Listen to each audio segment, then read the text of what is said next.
Magandang tanghali mga kadudis. Ito yung ulam natin mga kadudis ngayon. Piniritong tilapia tapos nilagang okra. Yan yung ulam natin.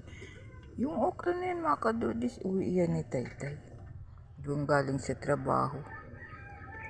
Nagliliit pa nga mga kadudis kasi daw nadadaga na ng dinideliver nilang lupa. Ayan, si Taytay binigyan, nabigay po yan sa kanya doon sa trabaho niya. Yan, nanuhan ko na 3 pirito tilapia. Salamat mga kadudi sa panonood ninyo. Ingat-ingat po.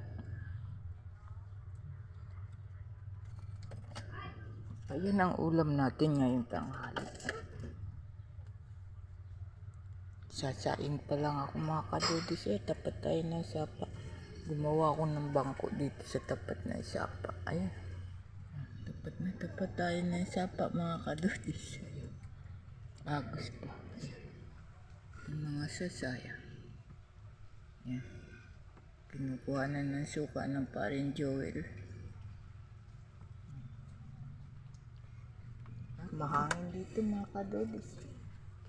Gumawa ako kahapon ng bangko dito tambayan pag mainit.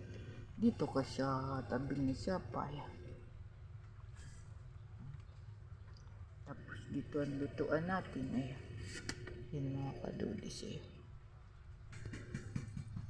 Salamat po sa mga followers ko. Nagko-comment.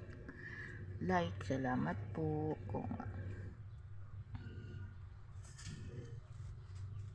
Manood po kayo mga kadudis sa YouTube ko. Agos pa. Hindi ko lang matanaw dito yung ni parin Joel, yung suka. Pero dyan po siya kumpuan.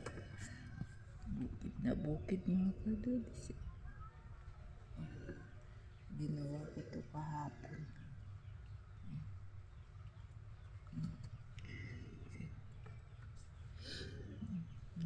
Agos po mga kadudis. Ganda pag nasa tapat ka ng sapa, ilog. Sa amin po sa Bicol, ang katabi namin dagat. Salamat po.